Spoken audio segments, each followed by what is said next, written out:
네, 우리 정부가 추진하는 한국전쟁 종전 선언에 대해서 중국이 지지 의사를 밝혔습니다. 한중 양국은 또 시진핑 주석의 한국 방문이 지연되면 그 전에 다른 방식으로 소통을 하기로 합의해서 화상 정상회담 가능성도 열어뒀습니다. 네, 어제 중국 텐진에서 열린 한중 고위급 회담의 결과 베이징 특파원 연결해 알아보겠습니다. 강성웅 특파원. 네, 베이징입니다. 네, 자, 이번 회담에서는 종전 선언이 관심이었는데 성과가 좀 있었다고 봐야겠죠? 네, 조금 전에 말씀하셨던 것처럼 중국이 종전 선언에 대해서 지지 의사를 밝혔다고 우리 정부는 설명했습니다.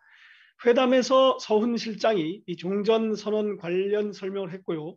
이에 대해서 양제츠 중국 공산당 정치국 위원이 한반도의 평화와 안정을 증진시키는 데 기여할 것이라면서 지지를 나타냈다는 겁니다. 그동안 중국 외교부 대변인도 이런 비슷한 입장을 몇 번 발표한 적이 있는데요. 외교 담당 최고위 관리고 또 중국의 외교 사령탑으로 불리는 양제츠 위원이 한 번 더 확인한 겁니다. 그런데 중국 외교부 쪽의 발표를 보면 종전선언 관련 문구는 없고요. 양제츠 위원이 한반도의 장기적인 안정을 위해서 각국이 건설적 역할을 하기 바란다. 이런 정도로 표현이 되어 있습니다.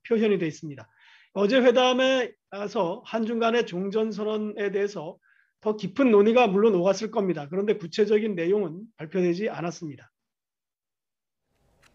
네, 한중 정상의 소통도 추진하기로 했는데 어떻게 진행된다는 겁니까? 네, 우리 정부의 발표를 먼저 보면 한중 양국이 코로나19 상황이 안정돼서 여건이 갖춰지는 대로 시진핑 주석의 한국 방문을 추진하자는데 서로 공감을 했다 이렇게 나와 있습니다. 그리고 시진핑 주석이 한국 답방 이전에라도 이 정상 간에 필요한 소통을 추진해 나가기로 했다 이렇게 밝혔습니다. 한중 정상이 화상 연결이라든지 지난해 1월 달에 했던 전화 통화라든지 이런 방식으로도 회담을 할 수 있다는 의미로 들립니다. 그런데 이와 관련해 중국 외교부의 발표를 또 보면요. 양제츠 위원은 이 정상회담을 포함하는 의미로 한중 간의 고위급 교류를 강화하자는 정도로 말했다고 발표가 돼 있습니다. 요소 문제와 관련해서 우리 정부는 양제츠 위원이 한중 간의 원자재의 원활한 수급을 위해서 노력하겠다고 말했고 앞으로도 긴밀히 대응하겠다 이렇게 말했다고 우리 정부는 밝혔습니다.